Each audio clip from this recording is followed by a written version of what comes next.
You're listening to the Table Talk with your host, Anthony Irvin, aka Spoken Life. Tune in every other Thursday starting at 7:30 p.m. Eastern Standard Time with me and a new special guest live on Facebook and Twitch. Without further ado, let's start the show.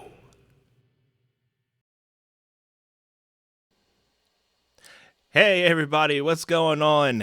Welcome to another episode of Table Talk. My name is Anthony Irvin, aka Spoken Life. Welcome to the Season 2 premiere of Table Talk. We got an awesome show for you tonight, and we have an awesome guest that is going to be premiering tonight on the opening episode.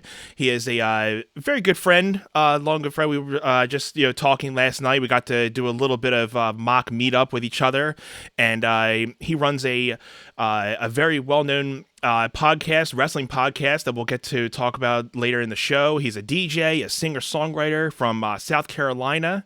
And I also want, before we get into our special guest, I want to give a shout out to my patrons, Bernadette, David, and Mary. Thank you for being on the Patreon account. And if you want to be part of the Patreon account, feel free to sign up here at patreon.com/table_talk.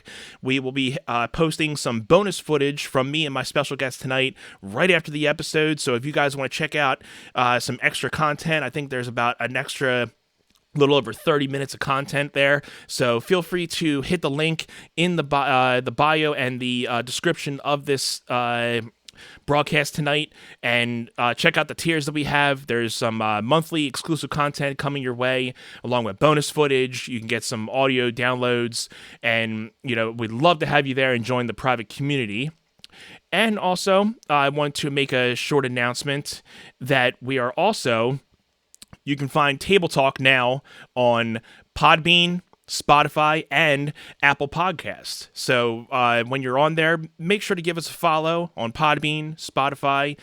Follow, subscribe, wherever you like to listen to your podcast. Now, I will say that the shows on these will be strictly the conversations, because I didn't want to have to deal with any type of copyright issues with live music, since we do a little bit of live music on the shows here.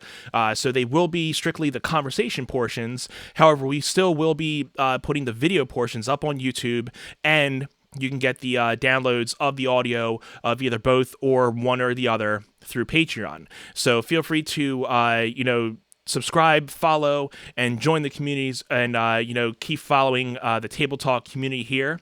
So without further ado, let's get into our first special guest here on the season premiere episode of Table Talk. Everybody welcome Doug McDonald.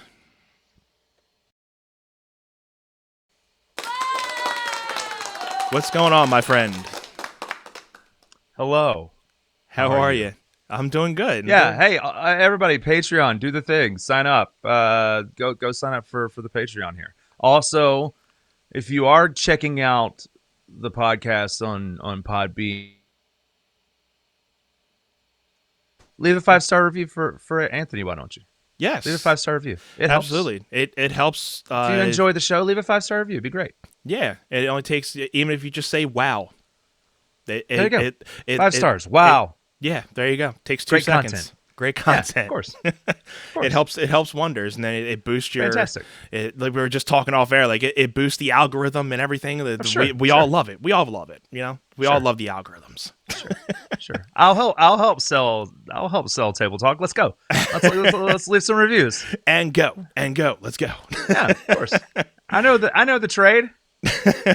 Yeah, man. I know how these things work. Exactly. I mean, you being a podcaster, this is right up your alley. Just, promotion every day, all day. Mm-hmm. That's right. Facebook.com/Living the Gimmick. It's one of those things where absolutely you're promoting at the LTG podcast on Twitter. Who knows?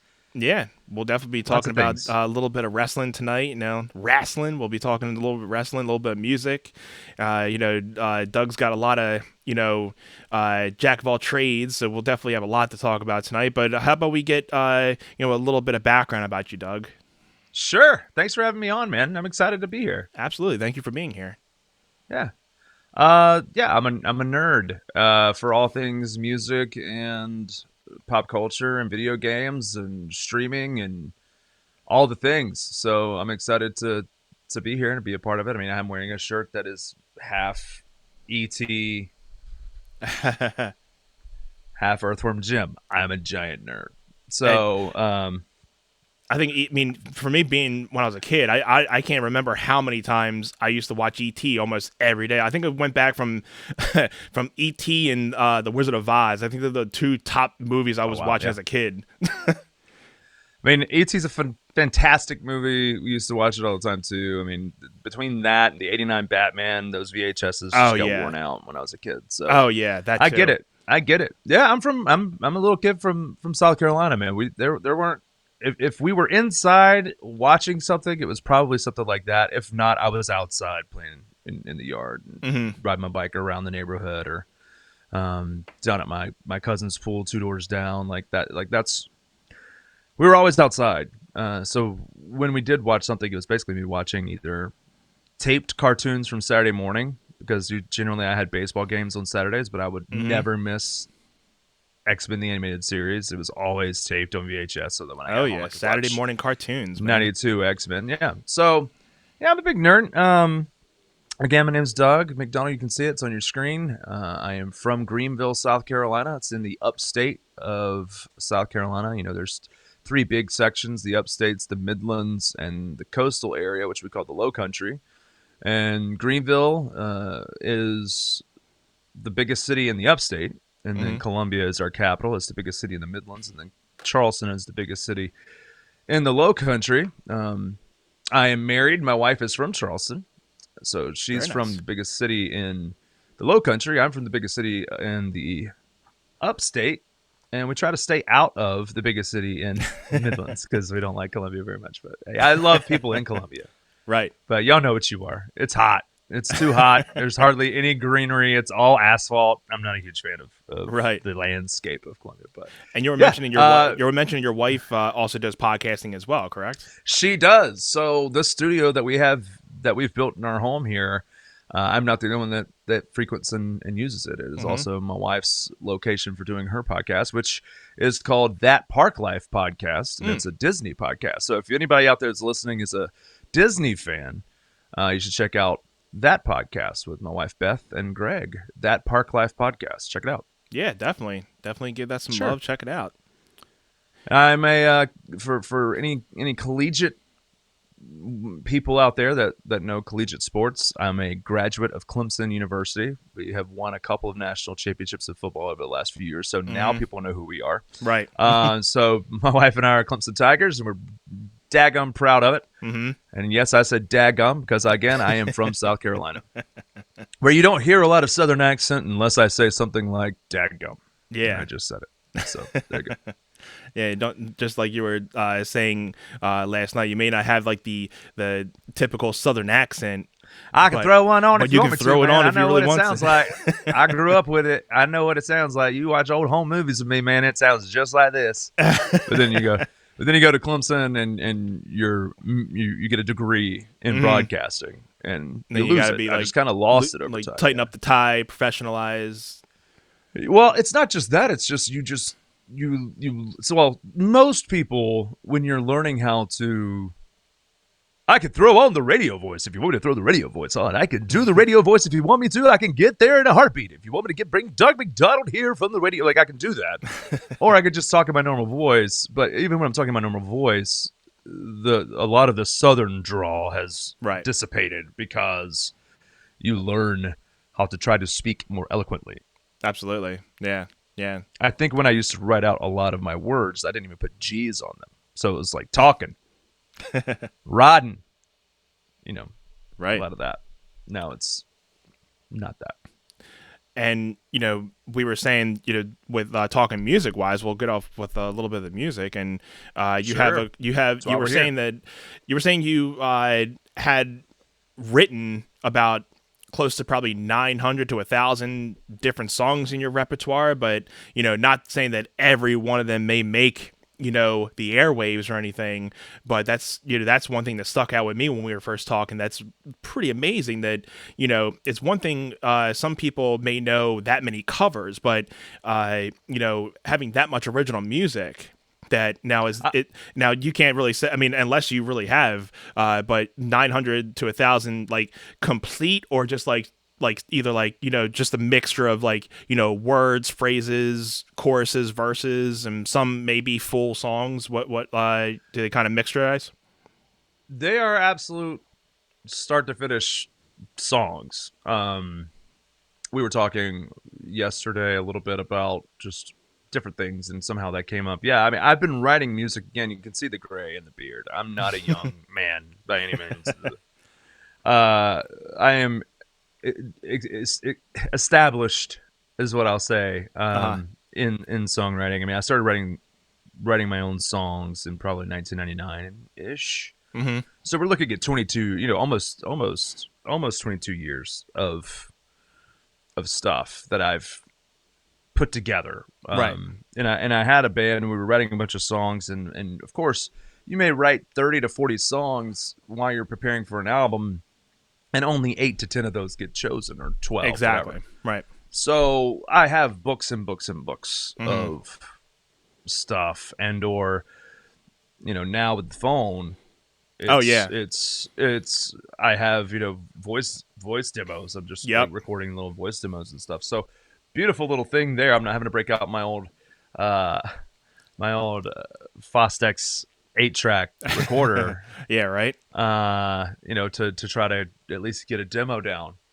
Which is exactly what I used to do. Mm-hmm. And then it was, GarageBand, you could do some scratch demos. And then, it just became, every little advance in technology led to, how do I get these demos down so at least I have an idea of what I did, so I can keep something nearby in case I ever want to just, like, look at that song and maybe turn it into something else. I like the chord progression of this, but I don't like the lyrics. I'm going to rewrite lyrics and blah, blah, blah. Yeah. But yeah, I mean, I can't count the amount of cover songs that I know. I've been performing in live clubs and venues since 2001. Mm-hmm. And a lot of those shows required us to play about 70 to 80% covers for 3 to 4 hour sets multiple times a month. And so the catalog of covers, I can't count those. Like, about anything anything I listen to, if I love it,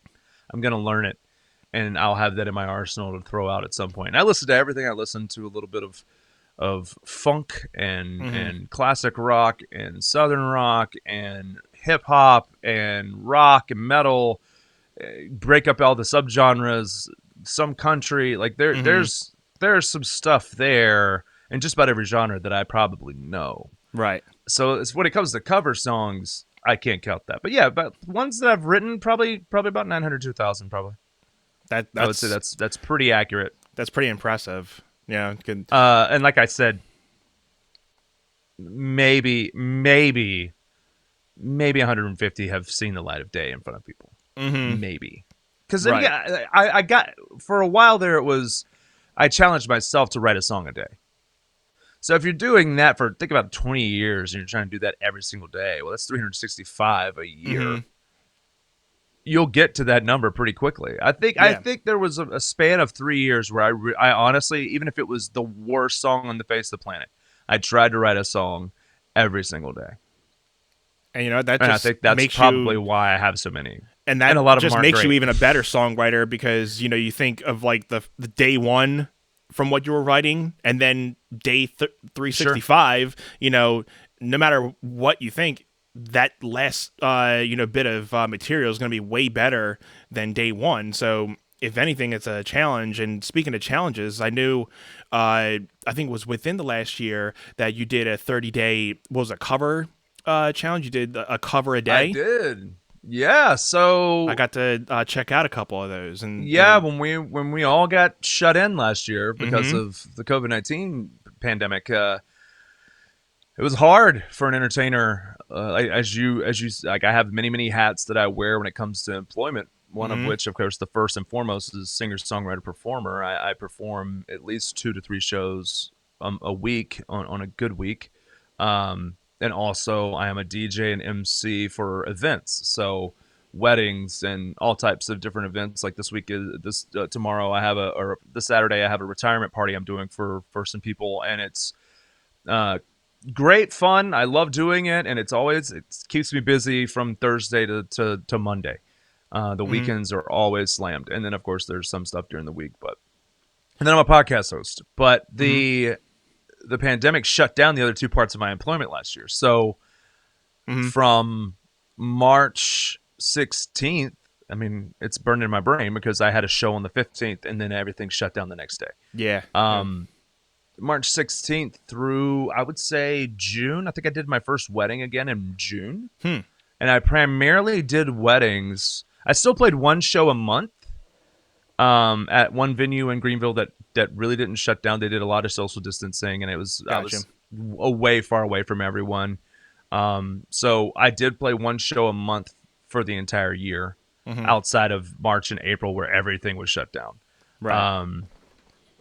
I think June is when I returned there. So March, April, May, I didn't play any live music anywhere. And I said, okay, especially in April where I had probably 14 or 15 shows lined up and everything got canceled. That's a giant, not only is it a detriment to the paycheck where, I mean, last year, honestly, in the middle of the pandemic, you looking at our income, I think I probably lost 3/5 of our annual income. Right. Just because of the pandemic. But looking at the landscape, it was like, okay, well, then I need to do some live streams. Like, at least I can still play if I can figure out how to do this live stream thing.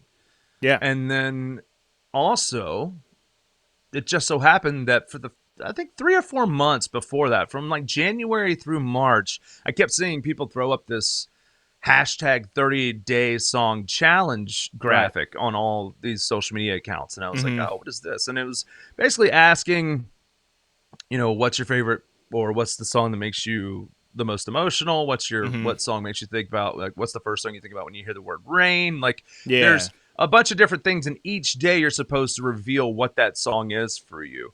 And I thought I would do something a little different where everybody was just posting images of the album covers, and whatever. I did one of those. It was like a 10 album thing. Yeah. So instead of that, I decided I'm going to release a cover version of that song each and every day. So for 30 days, I released a different cover track on my YouTube channel. And so if you go to Doug McDonald Music, you search for Doug McDonald Music, or you go to DougMcDonaldMusic.com. You can find a link to that YouTube channel. You can look at all 30 of those. And again, it's a complete mixed bag because I listen to everything. So there's a ton of covers there and of a lot of different genres. But I mean, I thought it was an interesting way to keep in touch with people and to stay creative. It allowed me to stay creative. And again, it gave me something to do every day. So I'm a fan of staying creative. When you are a creative mind, you need to stay creative because I don't know about anybody else, but hey, listen, I'm a songwriter. I'm a creative person. I'm also a procrastinator because of that. And I am also someone who, if they don't have something on the agenda, I'm totally fine with doing nothing. So I like to put something on the agenda so that I stay busy and keep being creative. I don't want to get into a lazy mindset. I like kind of keeping a busy schedule, but then like the same way. But if I have a span of time where I'm not doing much, it's like it doesn't bother me. But I love it. I love doing absolutely nothing. Yeah. Oh yeah, me too. I mean, I can do nothing all day and not shed a tear. But I love also keeping a full schedule. So then keeps the mind going, keeps your brain going to be like, okay, I mean, not that it has to be like every second of every day, but like, okay, you have something to look forward to. If like playing shows, you're playing something Friday, Saturday. Okay, cool. I'm looking forward to the weekend. It's either a gig that I've been playing at and I can't wait to go back, or it's a new gig and I can't wait to actually like check out the vibe and check out the people, because it's always something different when you're going and playing to a new venue. But with the 30-day challenge, I saw a couple of the covers, but what do you think, if you can name one, if not one, what was your favorite? If not, what were your favorite covers to do for that 30-day challenge? A lot of the covers that I do, or that I did on that page are ones that I do pretty regularly. Uh-huh. Because they are songs that I love and that Mm-hmm. are associated with certain memories and things. Um, I will never get tired of playing Black by Pearl Jam, Mm. ever. Yeah, that is a good I'll song. never get tired of playing that song. Eddie I Vedder is haven't one played of the that one in a bigger while. influences. He's one of the bigger influences on me as a songwriter, because our voices are very similar in Yes. range. So Eddie, I look to Eddie when it comes to songwriting and positioning of lyrics and the timbre in which he's singing different things, like the timbre Mm-hmm. of that. And I am a big fan of Pearl Jam, so listening to and/or performing a Pearl Jam song, I'm never going to get tired of that. I think Yes. one of the interesting ones was one that I've never played before, but it was one that was just stuck in my head for, I don't even remember what the category was, but I had to do and it was literally like I have to, like I was like I have to do this song even though I've never played it, and I don't. Only thing in my brain is and there's a Shawn Mendes song. Okay. It's a pop song, Yeah. and that's not my typical go-to genre. So it was fun to do a Yeah. cover of a top 40 hit at the time, Right. because I don't normally do that. I do top 40 hits from the 80s and 90s, like I Yeah. do Yeah. that, but like normal top 40 now is so electrical, like Mm-hmm. computerized Yeah. and digital, and with a ton of electric drums and stuff, like drum Right. patterns and stuff like that. It's a lot harder to do an acoustic cover of a top 40 song today. But Exactly. Shawn Mendes, it was a fun challenge to try to do some of those covers when I've never done them before. Mm-hmm. And there are a couple artists out there today that kind of still do the traditional way of, actually having like the band feel. Like I do think, you know, Shawn Mendes and like the Ed Sheerans, they still try to keep to like a decent, like they're. I mean, I don't listen to too much of today's music, but Right. there are a very, small list of people that I will, listen to, like the Bruno Marses and like we just said, Shawn Mendes, and I've been a big John Mayer fan, for the last couple of years, and especially Yeah. since Continuum was the thing that really got me into him, and Fantastic record. from start to Yeah. finish, Well, I'm not a amazing album. huge Waiting on the World to Change. So track 2 on, I think, is phenomenal.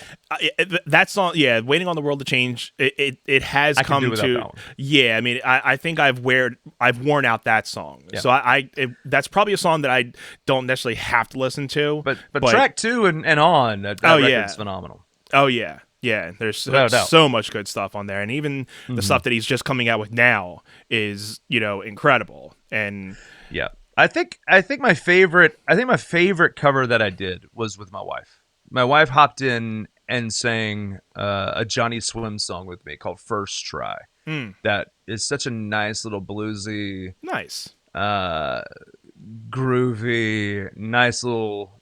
It's got this nice groove to it. It's a really awesome song. If you've never heard First Try by Johnny Swim, if you've never heard who Johnny Swim are, please check them out. It's a husband and wife combo that live in California. They're fantastic. Yeah, I'll have to definitely check it out. Really good stuff. Really good stuff. Yeah. First Try. That was my favorite. So if you want to see my wife Beth and I sing, you can head over to YouTube, Doug McDonald Music, and go to the playlist that was the 30-day challenge. Find First Try, and that's my wife and me. Yeah, everybody, make sure you give Doug a follow on YouTube, and check out his music. Me 60 pounds heavier at the time as well. So those are always fun videos to go back and look at and be like, oh my gosh, what was I doing?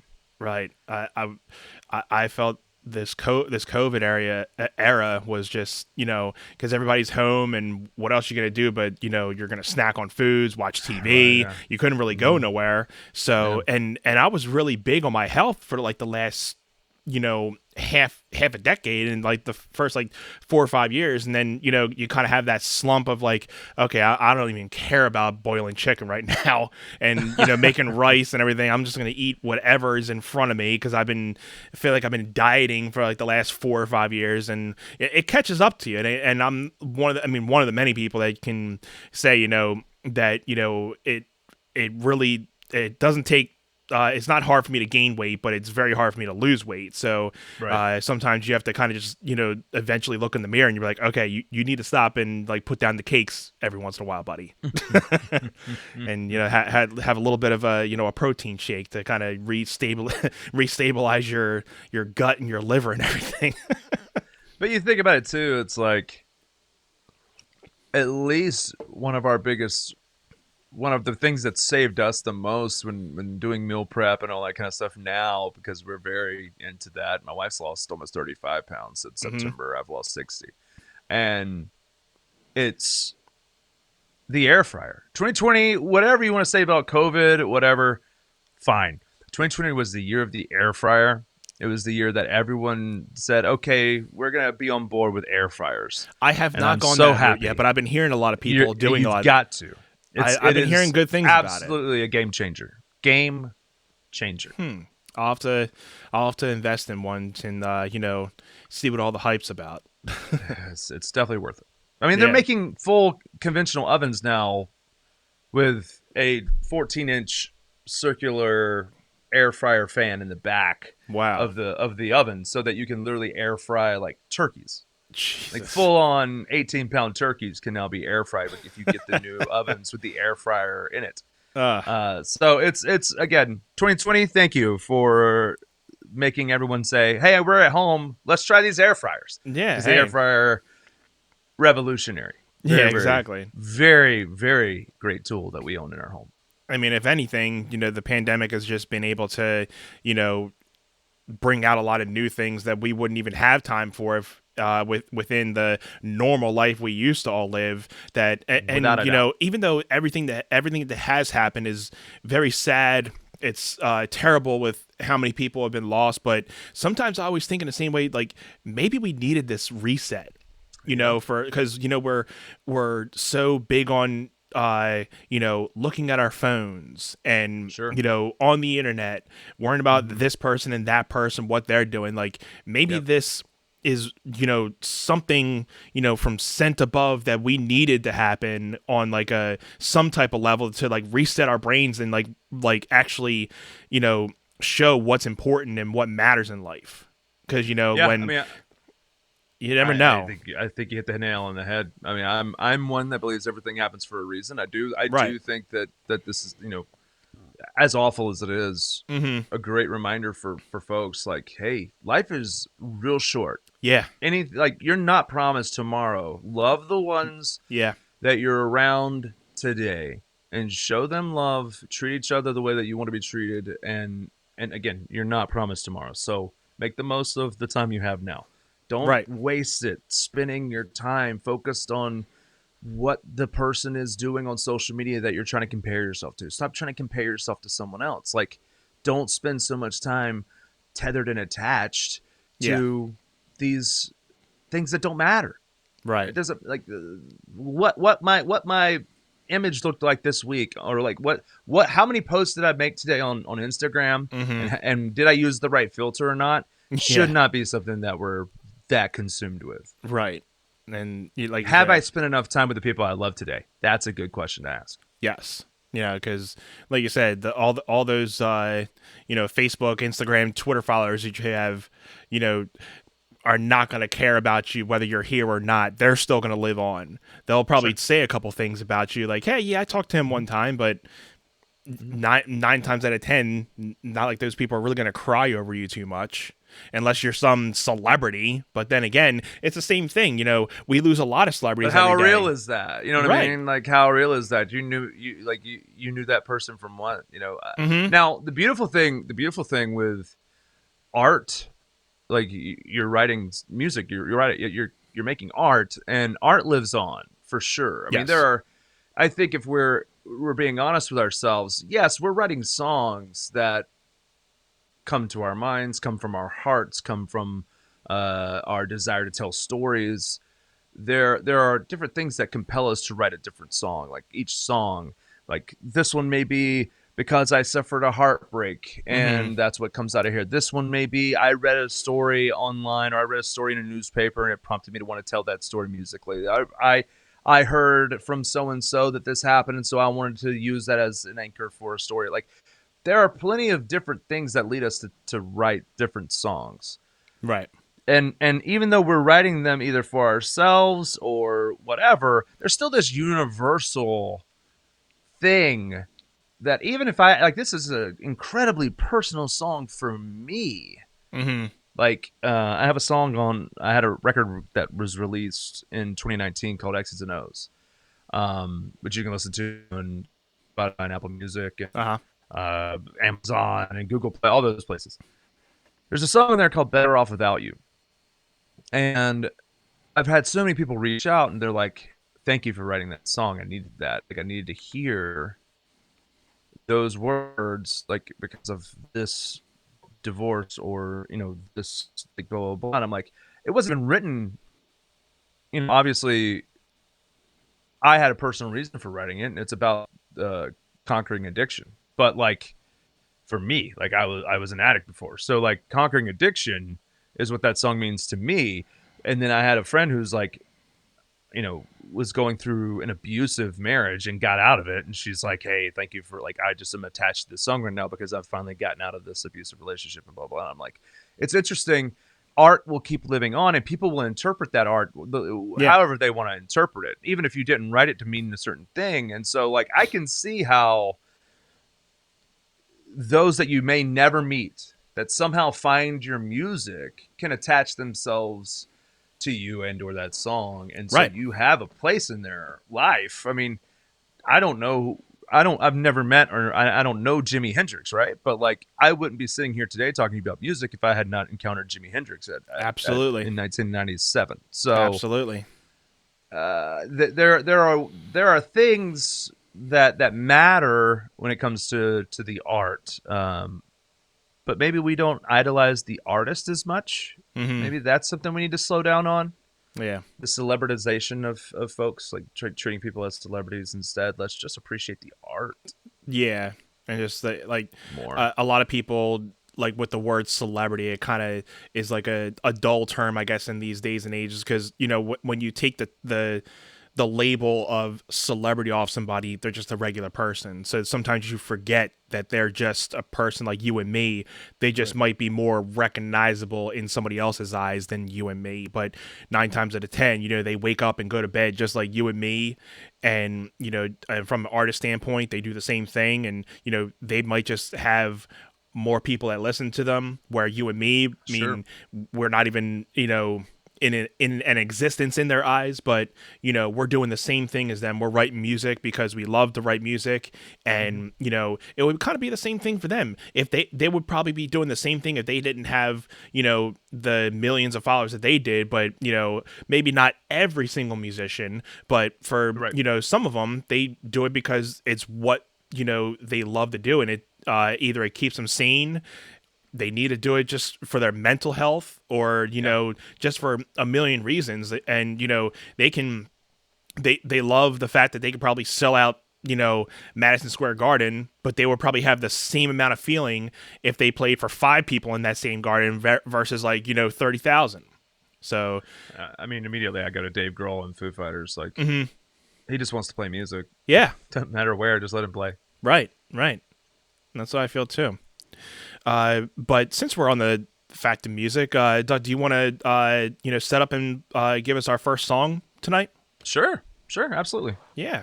So while you're getting set up, I'll do a little pitching here and there. You guys are watching Table Talk. You're watching the season 2 premiere. You're listening to me, Anthony Irvin, aka Spoken Life. I am your host, and we are here with Doug McDonald. From South Carolina. I'm glad to be talking with him tonight about music. He's a very awesome DJ, and he's a co-host of a wrestling podcast called Living the Gimmick. So we'll get to be talking about a lot of those things soon. But he's going to be playing some music here for us tonight. And Doug, what are you going to be playing for us? Yeah, so this is a song that I wrote in 2004-ish, I believe. Okay. But I never recorded an actual studio version of it, and I'm working on a new record right now, and it's going to be on it. So it's one that I was already working on this week, and so I'm just in the groove of playing it, and I've like fallen back in love with this song. So I'm gonna do this one. It's called "By Your Side." By Your Side. Okay, let's get to your guest spot, and this is By Your Side by Doug McDonald.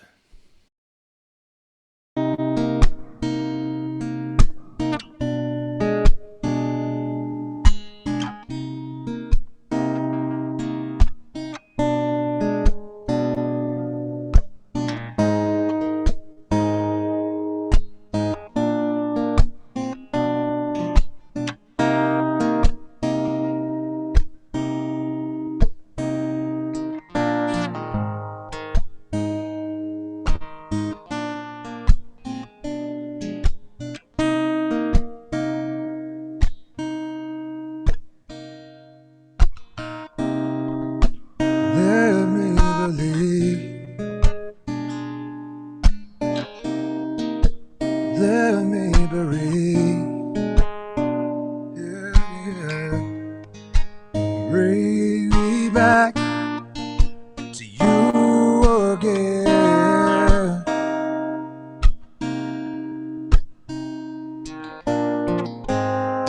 Free my soul and let me hear my faith.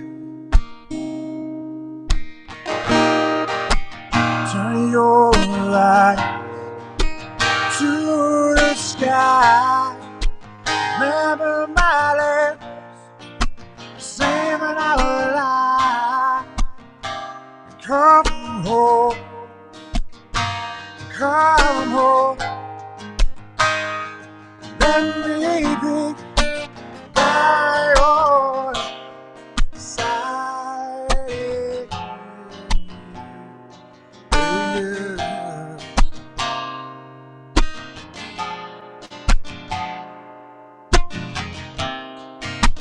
Make it believe, baby. Show no more I feel. Yeah, I'll be to be there. Yeah, yeah. Failures are the way. Yeah, yeah. Close your eyes when you work. Remember my touch.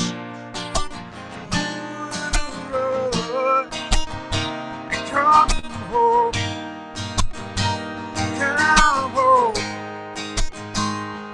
Let me be by your side. Yeah, yeah, yeah.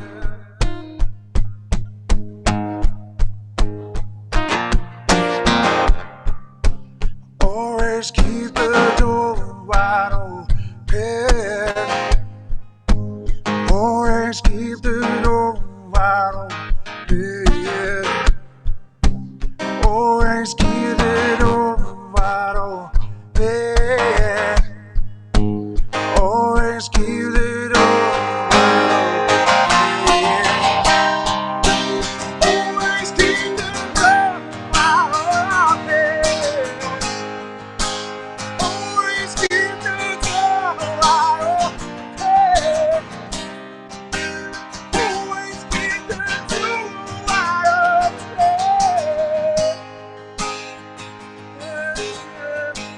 Oh, oh, oh. Come home, come home. Make all our dreams come true. Come home, come home. Let me be by your side. Yeah. Yeah.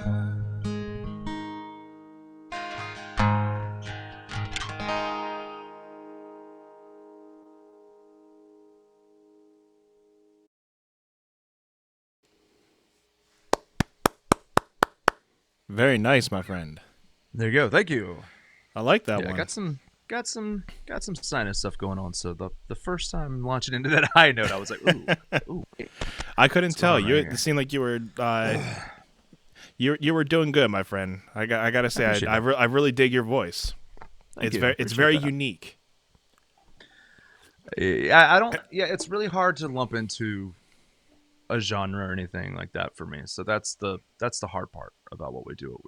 Mhm. Is you're probably not going to hear that on the radio. You know what I mean? It's Right. just not probably going to happen. And I can hear that Eddie Vedder type a of little bit in there. way in your voice. So I can tell why you're a big Pearl Jam fan, and it kind of Jim comes Morrison out. and Eddie Vedder. Jim Morrison from the Doors and Eddie Vedder from Pearl Jam were two big ones for me because I'm in that baritone range. So that's Yeah. But then again, like when I do sing out, and sometimes when I push and go higher, Mm-hmm. I have this. There's an artist called Mark. His name's Mark Broussard from Louisiana, who's incredible. He and there's a guy named Patrick Droney who also has the same thing, that when he sings harder and higher, this and like Chris Stapleton, that kind of the growl comes out, and you don't realize the rasp in the back of the throat. That's one of those things that I have to be weary of because I know it's there. And Right. It's like, well, you either love it or you hate it because there's nothing I can do about it.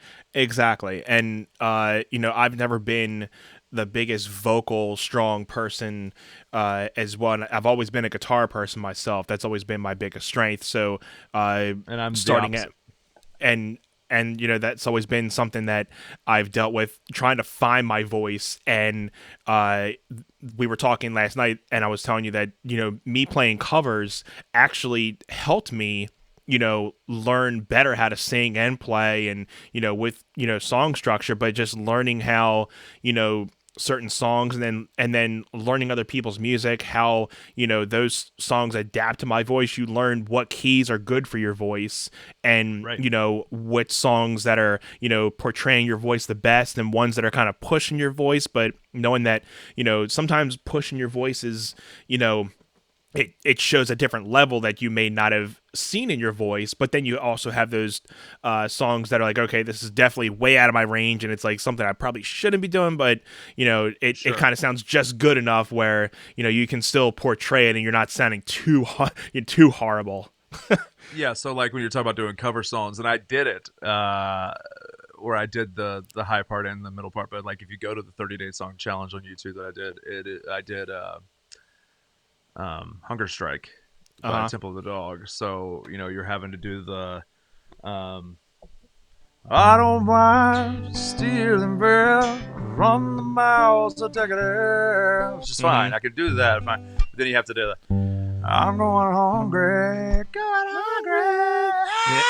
Like you have to, like I had to. So literally, I was like, you saw me when I was getting loud. I kept getting away from the microphone, but I was like, literally pushing back like this, and I filmed myself doing both parts, and then spliced them in on the video and all that kind of stuff. But it was like that was one of those where it was jumping the octave in the key of G is really pushing my limits here. Yeah, I've always noticed that's kind of a very hard, key to get right. And like I said, you kind of know what keys to stick within, and even for your songwriting, you kind of know, okay, when you start writing so many songs, you're like, okay, this kind of chord progression sounds really good with my voice, so I want to kind of stick within this key. But then I feel you don't want to like. You don't want to. You don't want to trap pigeonhole yourself into every song sounding the same. Again, there are bands and artists that you can literally, you can identify their music immediately because they're always in 2 or 3 keys. Yes. And it's not like it's a bad thing. No, I mean, hey, it's one of those it's where going like platinum. every Kings of Leon record sounds very similar because they're all in the same keys. Yeah.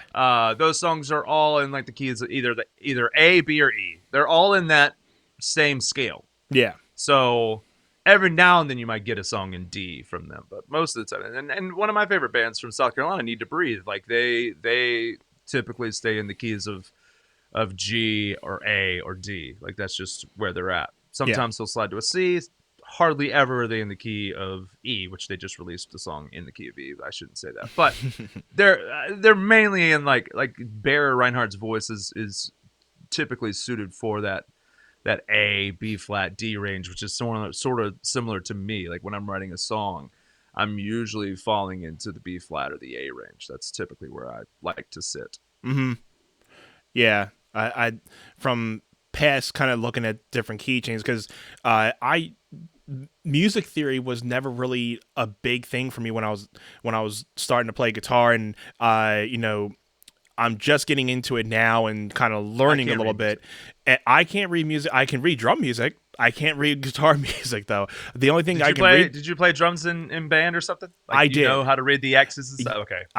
You can kind of, it's all on one line. You read just the double, the singles, and that's how you kind of just know. But yeah, that's about the extent of my music drum theory. But I played funny thing. Some people may not know this about me, but I played in my school play in the band section for Grease.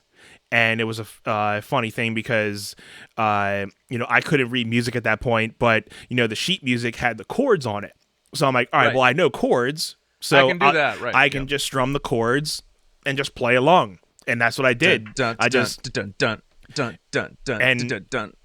And they're simple stuff. It's like a couple, baby. Oh yeah, like couple seventh chords. They're all jazzy chords. So it's very simple 3-4 chord progressions with a seventh in there, and you're pretty good. And luckily, I mean, my dad actually did the same thing years ago, and he kept his score book, so I was able to keep that, and a lot of the similarities in the music were there. So I had two different types of books. If I had one song that I preferred listening to one sheet music, I did that. And then, so it was fun, and it was a different way of me playing. And I didn't really get into actually like playing in like a band setting until my senior year of high school, where, I was just, starting to play guitar and everything. And, one of my buddies was starting to play guitar, and they were looking for a guitar player, which I didn't know, and I was playing at a talent show, and I ended up playing The Wind Cries Mary by Jimi Hendrix, ended up winning that. Did not expect to take them anything, and they saw that, like, hey, we need a guitar player, saw you, and everything goes from there. And then playing in bands, going from solo, never would have been thinking that, because you're so used to playing in a band. I was actually, I was never up front. I was the rhythm guy. So if you're, one to, be messing up, you're the rhythm guy. Nobody cares. Nobody listens. Right. And you can fudge up and, not have to necessarily worry about it. But then, I started playing a couple of my own. I started writing back in like 2011, 2012. And because I've always wanted to, write a couple acoustic songs, but never had time and never really thought, I never like wrote an actual song for myself. And, I had a couple chord progressions, wrote a couple lyrics, and I'm like, all right, well, I think these are cool. I can try to start recording them.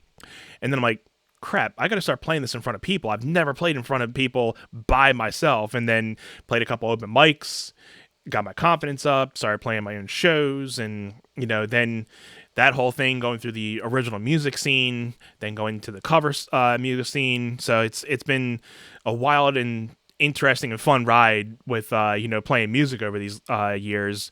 And I just still to this day love playing out in front of people. It's the biggest high I can get. You can't trade that for anything. No. So, and you mentioned you also DJ. So,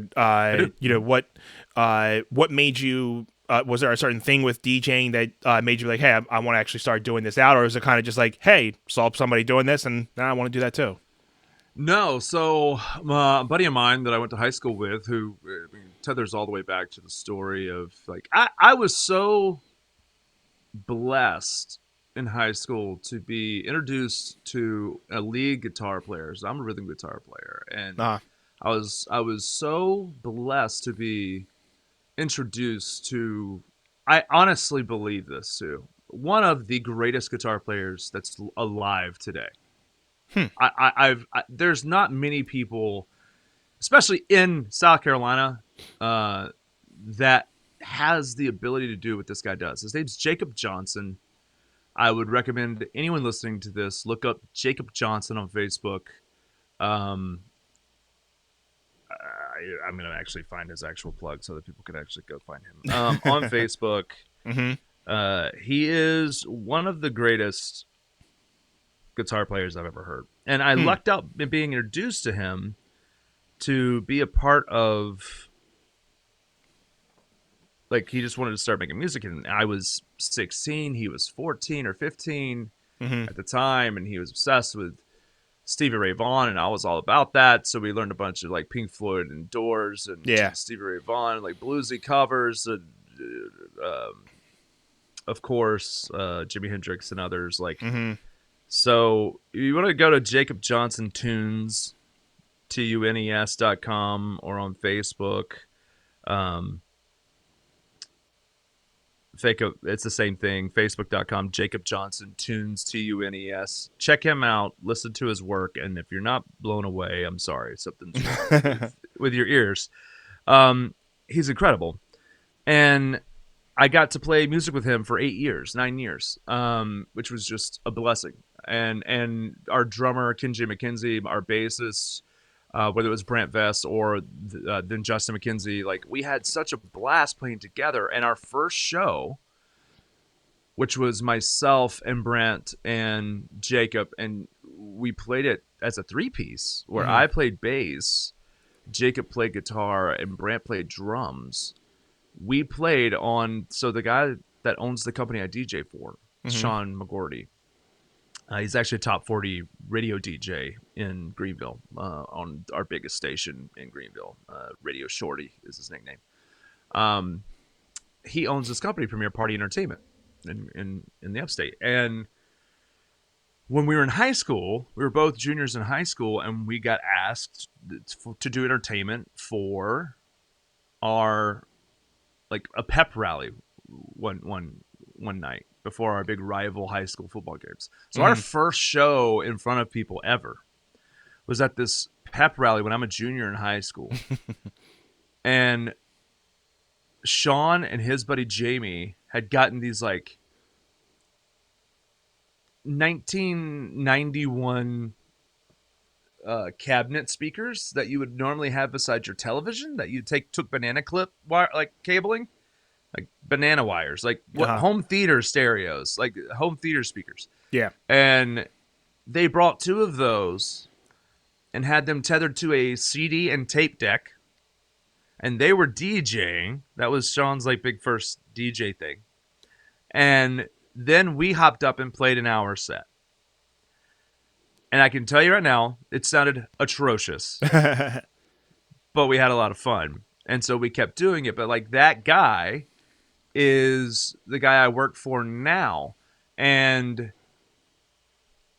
so Sean and I have known each other since middle school, like, since we were probably 12, 13 years old.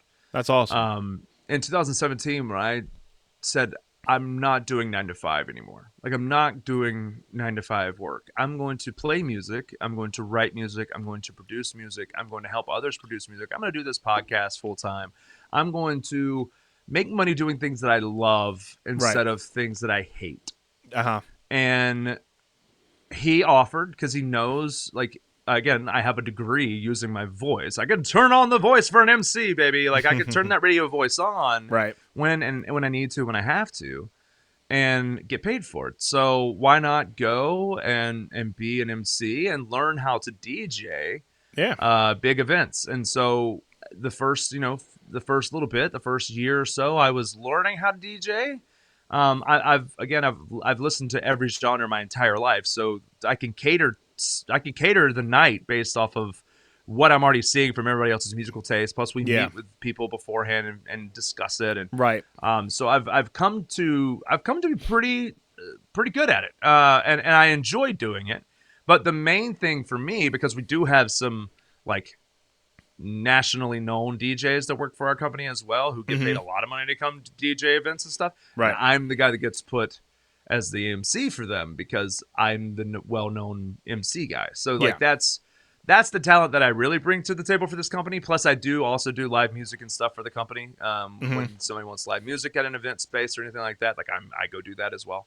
But if you're interested, if you're in the upstate of South Carolina, you're interested in looking at any of this, you can go to book Doug McDonald at PPE DJS on the Instagram, and you can literally just message us there, and we'll get to you. Yeah, make sure you book Doug at your next event.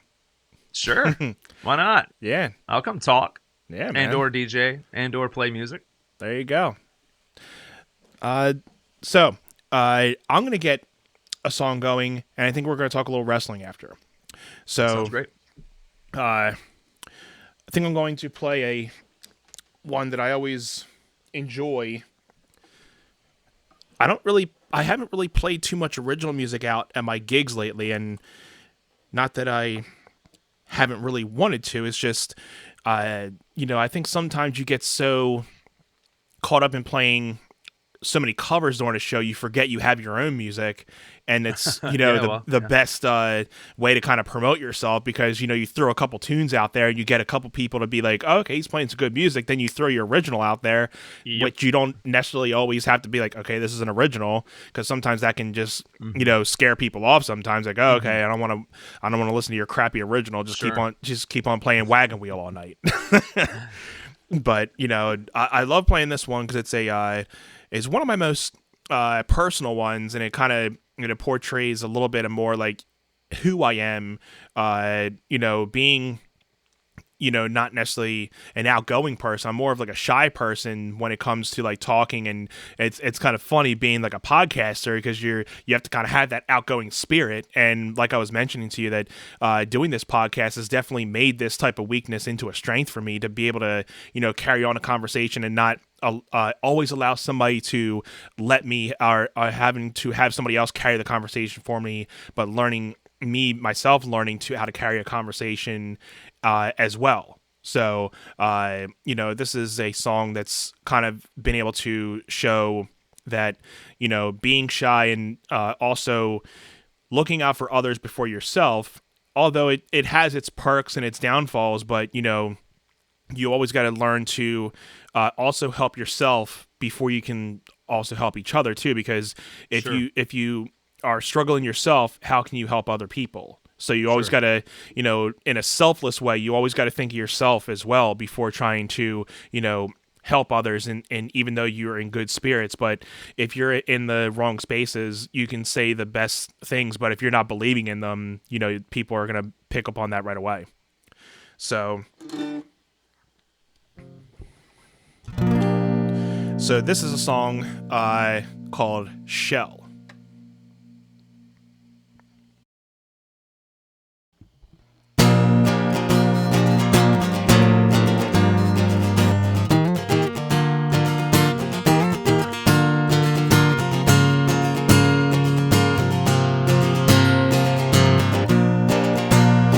So break me out from the shell, 'cause I don't think I can do this on my own.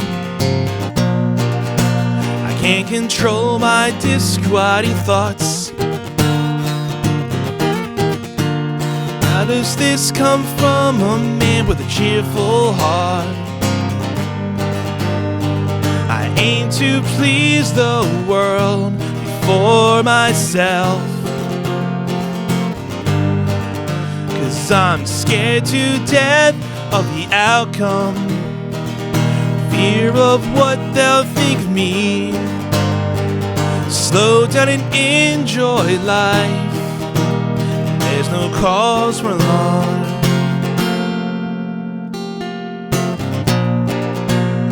It's like being at war,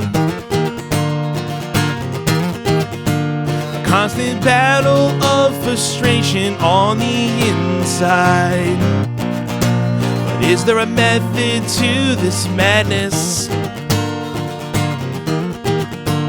And the thoughts that consume my mind.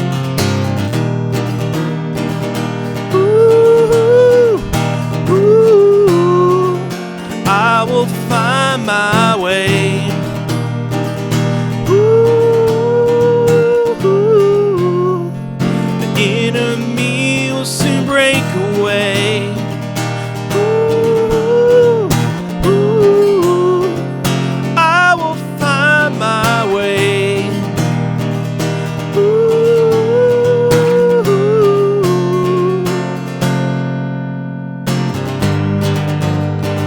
I aim to please the world before myself.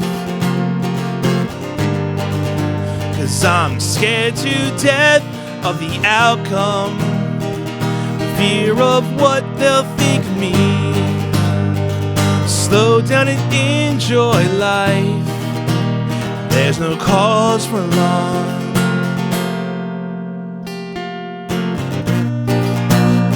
So break me out from this shell, 'cause I don't think I can do this on my own. Ooh, ooh, ooh. Ooh, ooh, ooh.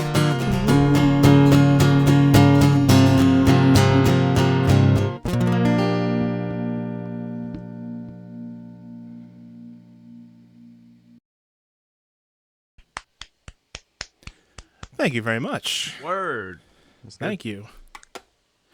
Yeah, I was actually able to fully record that one back in 2015. That was one of my songs that I did on my second EP, and that was more of like an acoustic version. I was able to make that into like a full band version, so it kind of brought out a little bit more of like the upbeatness to it. So I love listening to both versions, but I think the band version is definitely something that really brings out more the emotional part of it. So it's cool to see. There you go. Yeah. Cool to see the different vibes coming out in those.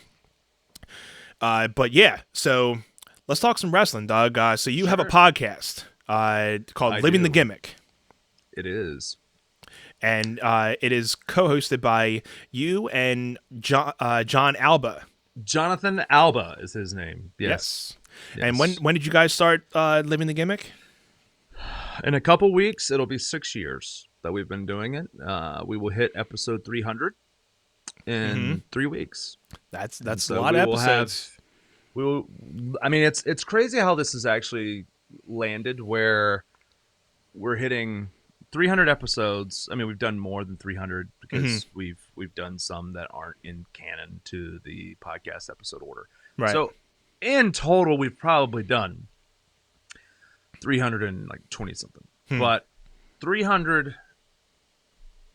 episodic episodes in order of us numbering them in 6 years, and all of it legit happening and landing on like the 6 year anniversary mark. It's really crazy how that's gonna work. It's like 6 days before when we did our first episode in 2015 that we're going to be hitting episode 300.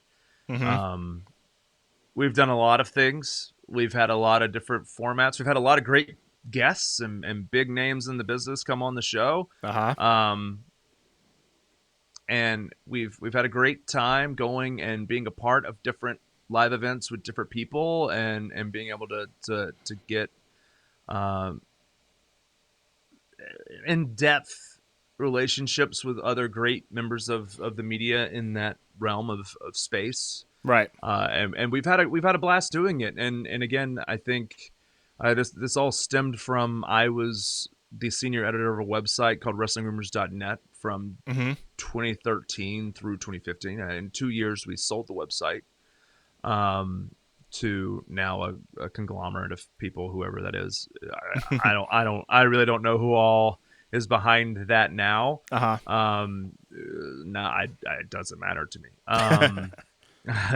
We sold the website. It was able to that sale was able to help procure the house that I'm sitting in right now for the most part, and I will never complain about doing the work that I did on the website, because it was 65 to 70 hours a week that I was spending doing that website. I had no life. Right. I asked my wife. She was very upset with me for 2 years. The amount of time that I spent doing the website more than anything else. Yeah. But I had some great writers writing for me, and John Alba was one of those, and he was in college at the time. He's 9 years younger than me. And he is now an actual journalist and a sports broadcaster for Spectrum 13 in Orlando, Florida. And we decided when we sold the website, we were doing a daily podcast. So every day Yeah. I would hop on and do a 5 to 6 minute rundown of the things that had happened that day in wrestling and MMA. And I had another writer who's at Bleacher Report, or I don't know if he's still at Bleacher Report. He was at Bleacher Report for a while. I don't know where he is now. Chris Walter. I think he started his own account called Walter Sports, I think. He would hop on and do some, and then John would do some as well, these daily podcasts. And we thought, well, we have a massive following. Let's like continue to produce content because we like doing it so much. And he and I had discovered that we liked each other a lot because we have similar senses of humor and thoughts on different things. But we also differ on a lot of things as well because we have this huge age gap. So it's a fun dynamic that we have between us. Yeah. And so we were like, all right, well, let's try it. Let's do something and let's make it weekly. And so we did our first test podcast where we just did it for ourselves. We did an hour and a half where we kind of figured out some sort of a format to run. And that started in July of 2015. And here we are about to be July of 2021. Right. And we're going to hit episode 300. And the future of the podcast is gonna be awesome because it's gonna be, it's going to be a lot of interesting, a lot of different interesting things we're looking to do with it later. Like we're always constantly thinking about what can we do, to make this a little different, to make it like. Not feel like it's the same thing. Again, 6 years is a long time. Yeah. And we've had a similar format for a very long time. There was a lot of times where I was doing silly voices, and we've done covers and parodies of songs, and it's a lot of fun. We have a lot of fun, and again, our whole plan was, if we're having fun, hopefully other people will have fun. Absolutely. And so that's what we do week in and week out. Yeah. And you can definitely tell that you guys enjoy doing it every week because, I mean, I'm an active listener. I know me and my buddy, we were talking, we watch you guys, every Tuesday and, look forward to it. You guys are always, breaking down stuff, whether it be, the WWE, NXT, AEW, wherever, whatever wrestling promotion company is out there, you guys are at least giving people your honest opinions about them. And, just like anything, sometimes the product's good and you guys are loving it, but then there's times where it's really bad and you guys are blunt, honest, and like, I do not like this stuff. And I don't have time to sugarcoat things. Yeah. And again, we're older. I mean, and it's different because, WWE has been a way different company than what we grew up on, coming from the Attitude Era and back before the Attitude Era to what it is now. It's become so global, and now that more kids are watching it, it's become more like, because the one things that I was watching that is a big factor now is the Nikki Cross super hero gimmick, and I was looking at that. I'm like, this is the same reason why like a lot of people are just like, either loving it or hate. The people are loving it and hating it, but it's like, some people just want the traditional, give me a match between two people that have good chemistry, a good storyline. That's all I need.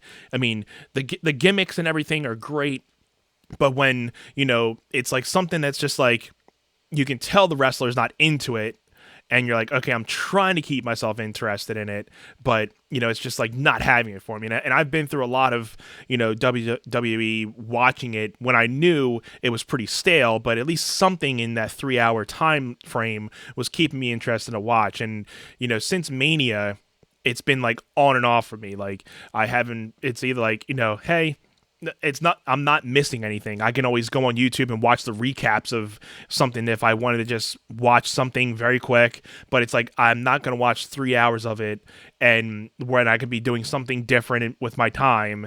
And there's nothing that's like promoting that be like, you got to stick to like the last half hour of this show because something big's going to happen, and then they do it and nothing big necessarily happens, or it's something that is like totally, I didn't need to, wait for this. And the only thing that I can hope is that when, what is it, July 23rd, 24th, that they're going to go back on the road, My only hope is that they, wake up and like they're just waiting for that big explosion when it goes to live events, and they can just start, getting out of this pandemic era. Because it was cool when the first months were going by, and like, hey, they're doing what they can because they're limited. But now it's like the product has just started keep going down and down and down, and just like we don't know what we're doing. We're just hoping that people are still watching.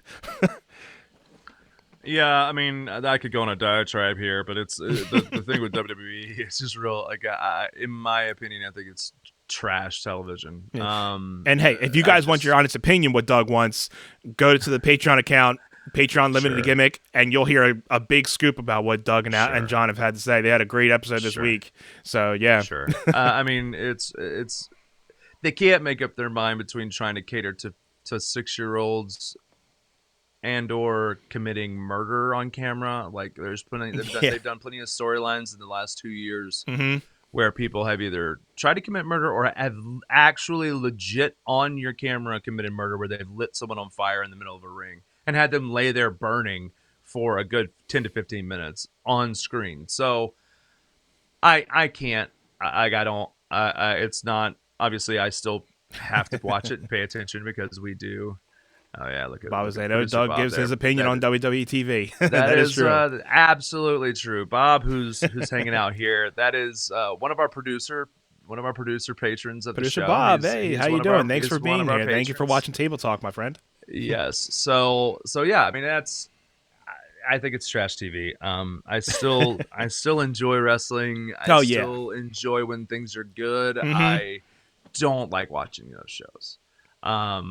But I do like a lot of the indie stuff. I like what MLW is doing. I like AEW for the most part, what they're doing. I like Ring of Honor. I like Limitless Wrestling, which my co-host John is a part of. He's an actual talent for that promotion. NXT's been pretty good too. I mean, NXT, and not a lot of people watch it, but the last few weeks, they've been doing really good the last few weeks.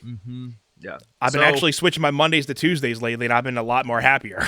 It's absolutely better of the shows, but again, because it's under that WWE umbrella, there's still a lot of planning day to day, minute by minute, instead of weekly to monthly to yearly, so that you actually know how to build cohesive storylines and that kind of stuff. And it gets convoluted and it gets a little messy and hard to pay attention to. But still, the last 3 weeks have been much better as in terms of like show quality. But yeah, I mean, if you're a wrestling fan watching this, listening to this, you can definitely check us out. Like I said, on Twitter at the LTG Podcast, patreon.com/Living the Gimmick. You'll get tons of content there, video content left and right, prediction and reaction shows to every pay-per-view for the big two promotions, AEW and WWE.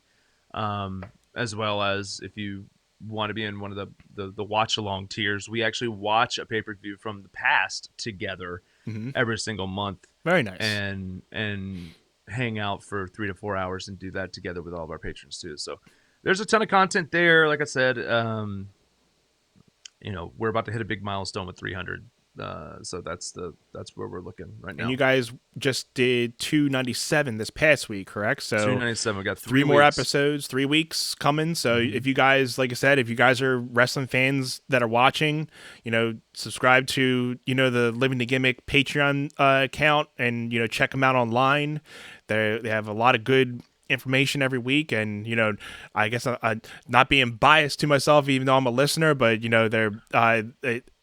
they have probably one of the best shows out there when it comes to listening to reviews about wrestling. If I wasn't if I was done watching wrestling and just watching the show, I would still be able to know what's going on through the shows by watching you guys. And Friday nights I don't necessarily get to watch SmackDown, but I still feel I never get to watch it live. So I feel somewhere. SmackDown's been pretty good, but it's still there are parts that are sure. It's always been that second to Raw, like, even though not anymore, sir. But it's had his heightened days. It is considered the A show right now because it's on Fox. So once it hit Fox, it became the A show.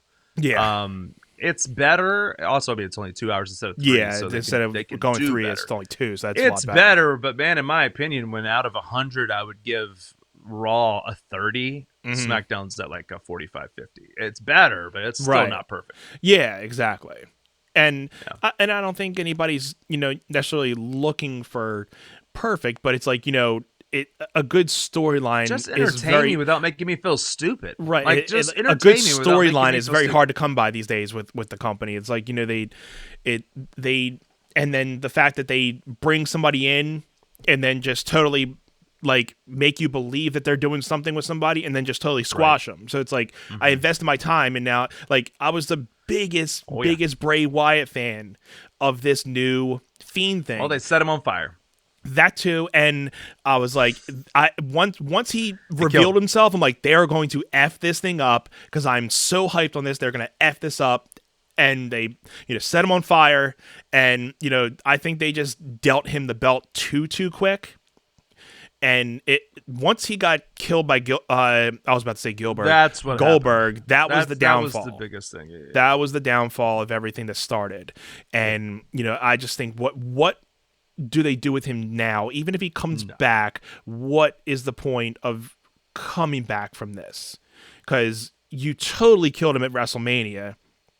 Because I was going to be okay with him getting a redemption win and being over. I would have been like, okay, at least he's coming back from it. But they totally pulled the Alexa Bliss thing, and I'm like, I'm out. I was hoping for a new thing with him, but I'm out. He had new ring attire too, and I'm like, so what do you want me to do with it? I mean, so those the things like you're so invested in it, and they just like crush your dreams so quickly. There's nothing he can do now. There's really nothing you can do.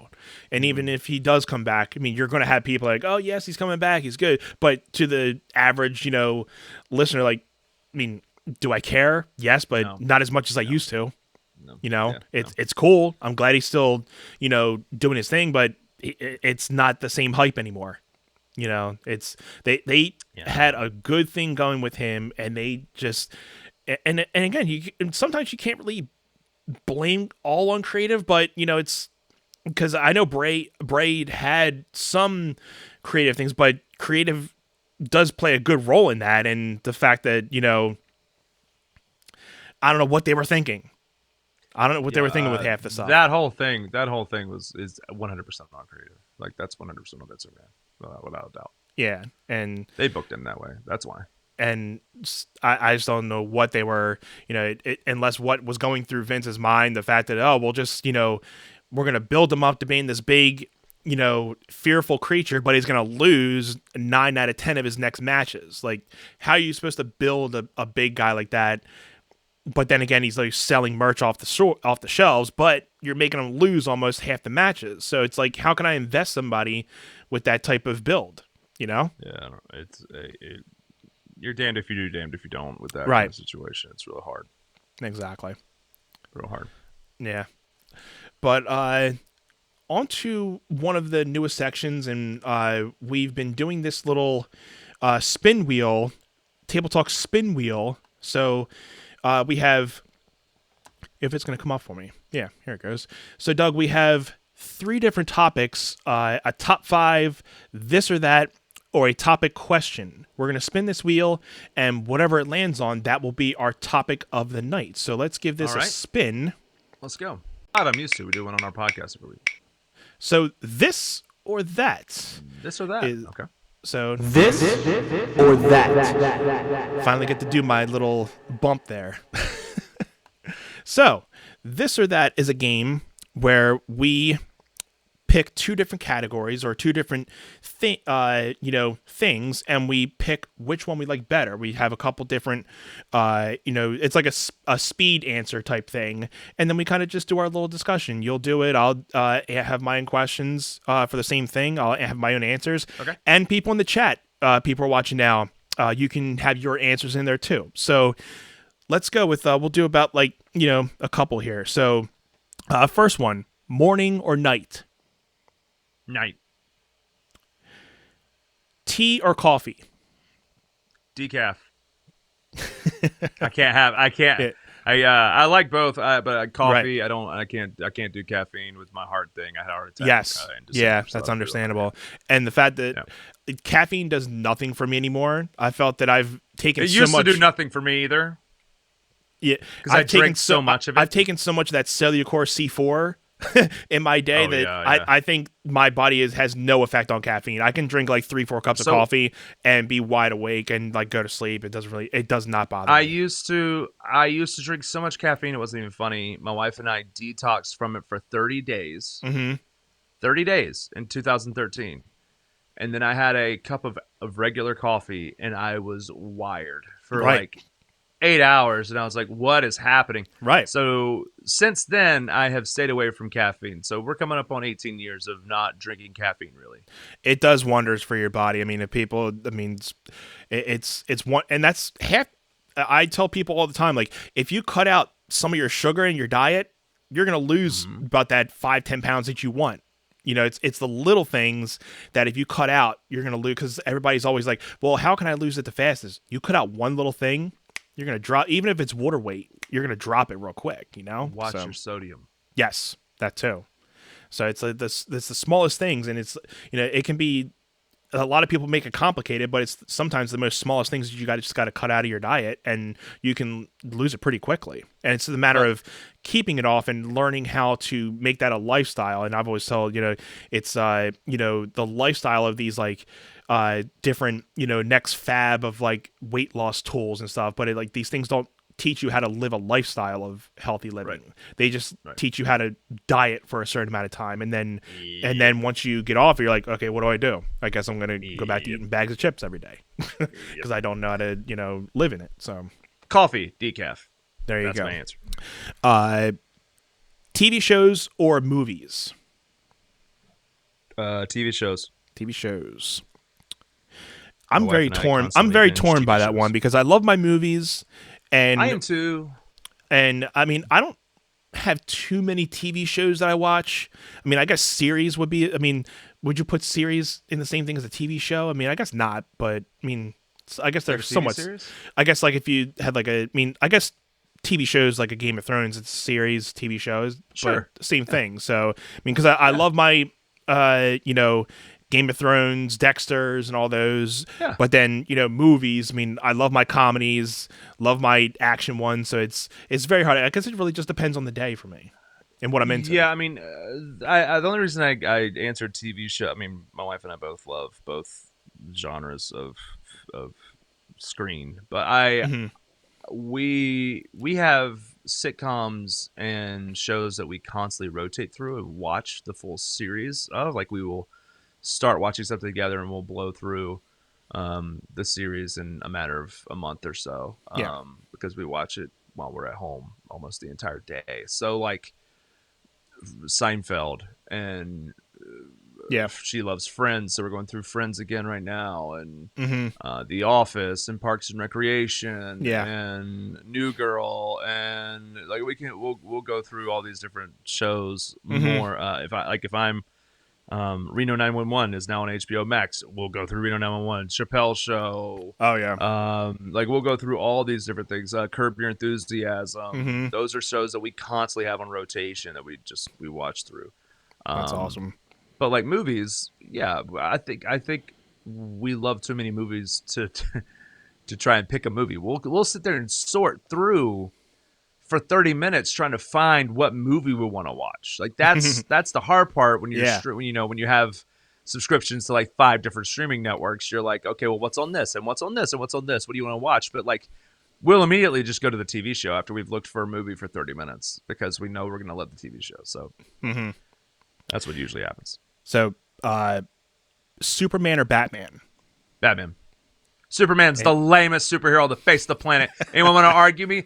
Argue with me. Dude puts on glasses and nobody knows who he is. That's the stupidest thing I've ever seen. If Bob's still watching, he knew that answer before I even answered it because he knows. I've been the Superman's biggest lame. Batman fan since the '89 Batman movie. I was hooked. That, like you were saying in the beginning of the show tonight, that that was another movie that you couldn't put down. That was definitely the whole, 89 Batman. And I'm Oh, yeah. stoked to see it actually coming back in the Flash series that I keep on hearing that, Michael Keaton's coming back and reprising his role. I'm pretty stoked on that. And, I know it's probably just going to be a small cameo, but, for the fact that he's reprising his role, it's more than you think. It's reestablishing him now in the DCU. So for future, they've already talked to him about being Batman in future DCU movies. So I'm all for it. We shall probably see Michael Keaton more than we think. I'm definitely all for I that. thought the same thing, but apparently he's got a bigger role than we think right now. I'm all for it. But yeah, Superman, get out of here. Waste. They tried to make the perfect superhero where he's impenetrable to anything. He's invulnerable to anything. And then a rock from his home planet. If it's a rock from his home planet, how is that his... I can't with Superman. Superman's stupid. Move along. There you go. Batman. Piercings or tattoos? Tattoos. I've always wanted a tattoo, just never had something that I can have meaningful to tattoo, because I never just wanted to put something on my body without a meaning for it. Yeah, so, my wedding ring is a tattoo. I don't wear jewelry often, so okay. That's the wedding ring itself is a tattoo. That's nice. My wife just got a half sleeve on her arm that I think's. I always like killer. the half sleeves. I always liked, the concepts of them, like having like some type of story behind it, and those always intrigued me.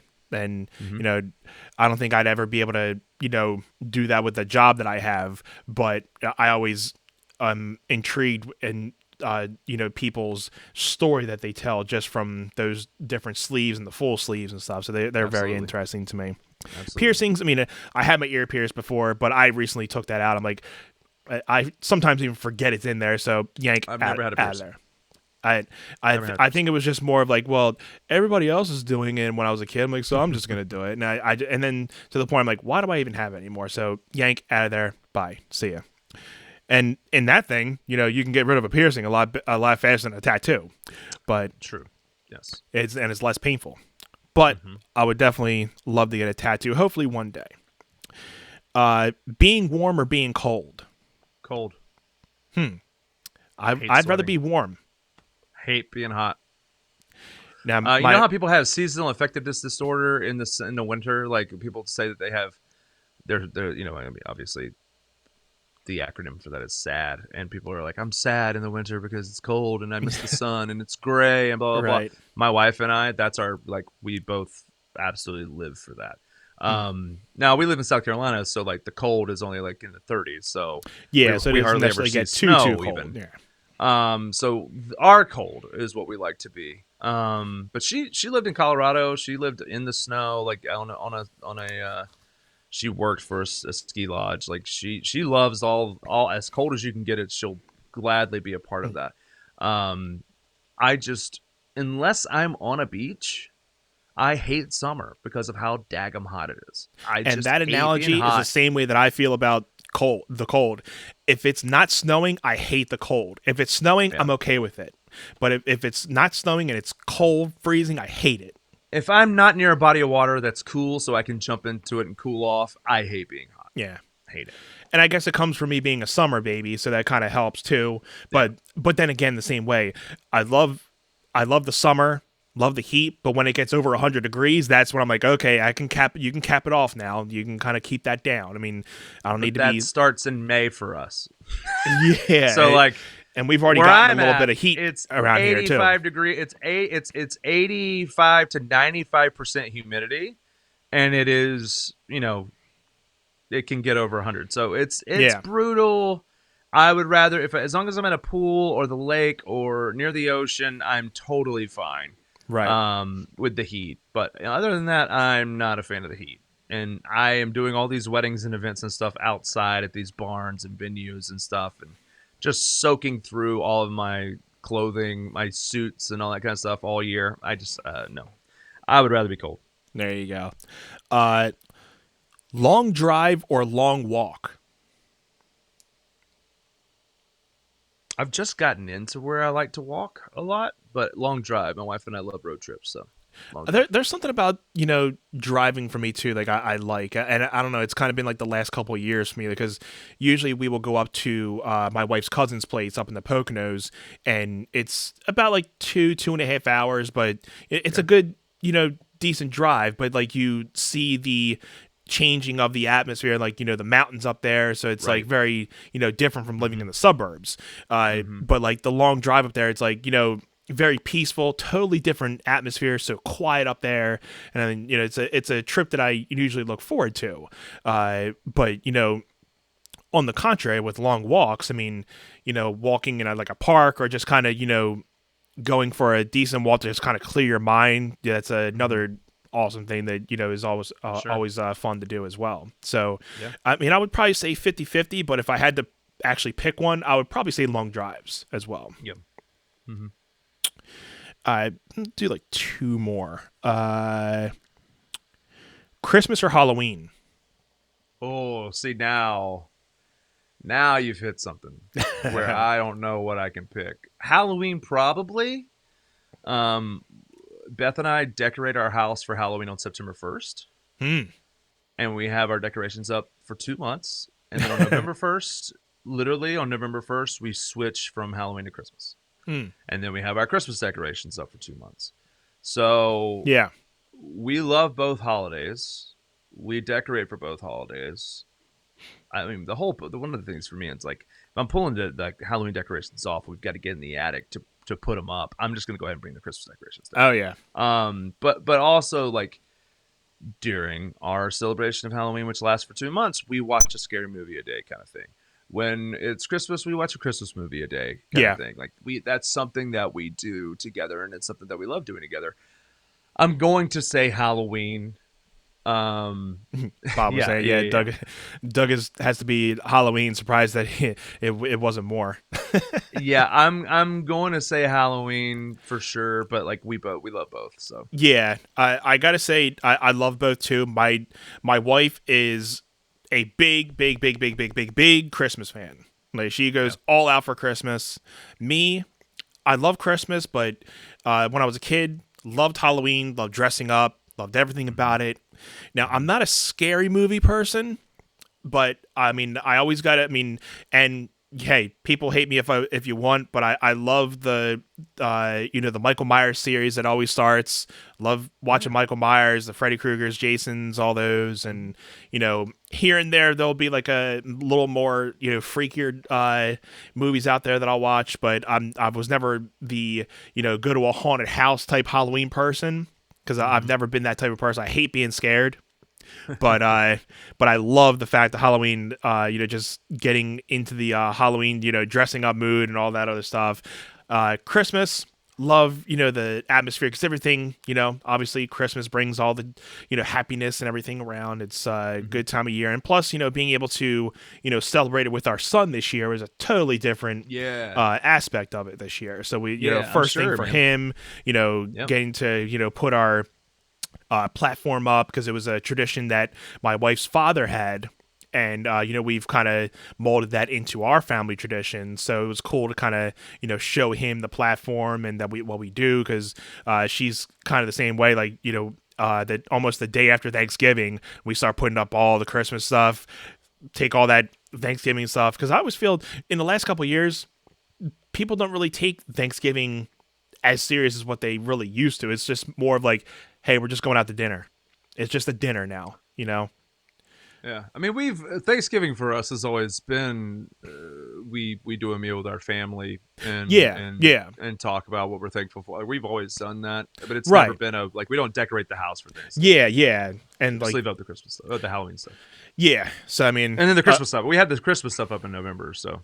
Right, and other than the meaningfulness of what Thanksgiving is about, right? But it's the whole I mean, but like as a holiday, I would say it's the least in a celebration type of thing, like like decorating and all this other stuff. You may have a couple things here.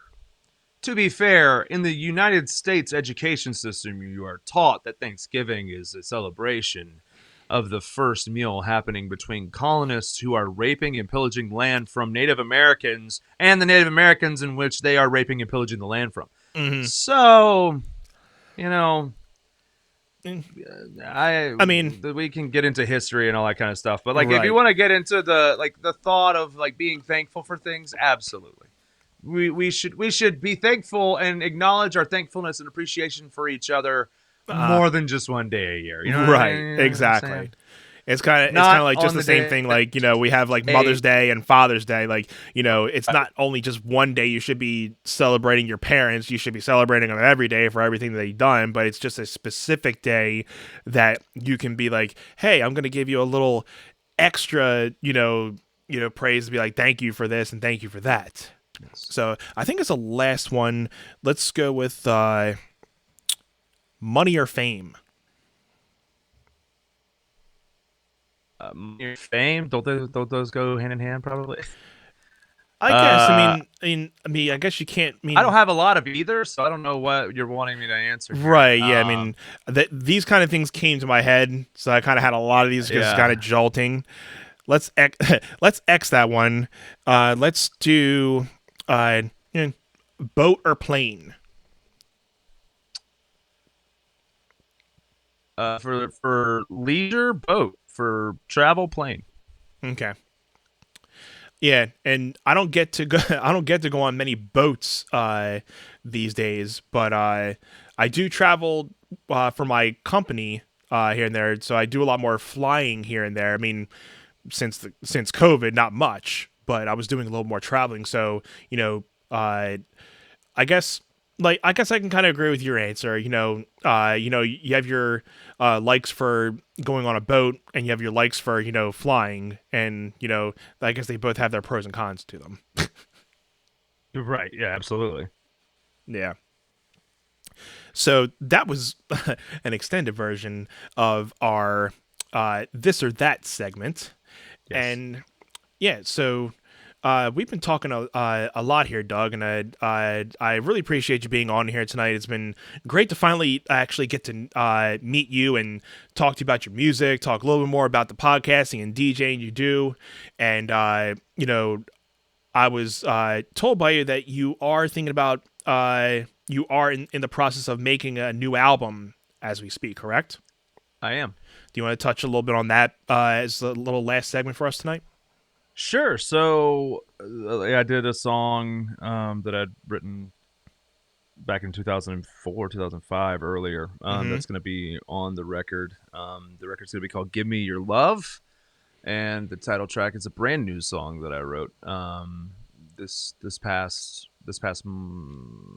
probably March. I want to say it's February or March. But I was putting I had like an EP laid out. Like I had Mm-hmm. about 4 songs that I was like, okay, there's 4 songs here that I didn't do for X's or No's, and I should probably do some sort of studio versions of these songs.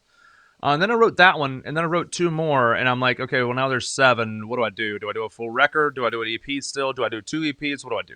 Right. So I'm still working on what will it be? Will it be a full album? Will it be an EP with 3 or 4 songs, and then do another EP of 3 or 4 songs later? Yeah. But right now, the single is what I will be doing first, and that will make its way onto the airwaves first, and that'll be a song called "Give Me Your Love." Awesome. Do you have a timeline for when that will be out, or kind of just Hopefully this fall. Good. Hopefully around October, November for sure. The whole EP hopefully will be done by then, and if not, then at least you'll have a single to wet your whistle until I'm done with it. Again, I don't have to have a timeline, which is nice. Mhm. Self-producing everything, and I'm in a real busy season currently. But Mhm. once we hit August, I have a little bit more downtime, and I'll have a little bit more time to spend Right. on getting everything accomplished and finished and everything ready to go. That's awesome. And for now, you guys can definitely check out his album X's and O's on Yeah, please do. Spotify, iTunes, wherever you can usually listen to and download music. Make sure you check out Doug's music. You can find him on Facebook, Doug McDonald Music, and I know you have a different handle on Instagram. What's that handle again? Yeah, Instagram is at DougOMac, DougoMac 52. DougO'Mac52 on the Instagram, and then on Twitter it's at DougO'Mac. Yes, and also make sure you guys check out the Living the Gimmick podcast every Tuesday. You can hear Doug and John Alba, spitting their opinions on the wrestling world, and it's a great content there. And make sure you guys, go support them on their Patreon account as well. They looking forward to having some more content and a lot of great things happening and on their podcast. Make sure you go support them. And again, Doug, I want to say thank you very much for being on here, and good luck with the new album. We'll have to get you on here again when the new album hits, and talk more about it. And hope the episode 300 goes really well with you guys. I'll surely be listening, and we'll be talking a lot more, my friend. Thank you for having me. So thank you guys for being here. This has been Table Talk episode 23, the season 2 premiere. So we'll be seeing you guys in 2 weeks with a new guest. And thank you guys, and have a great night. We'll see you on the next episode of Table Talk, everyone.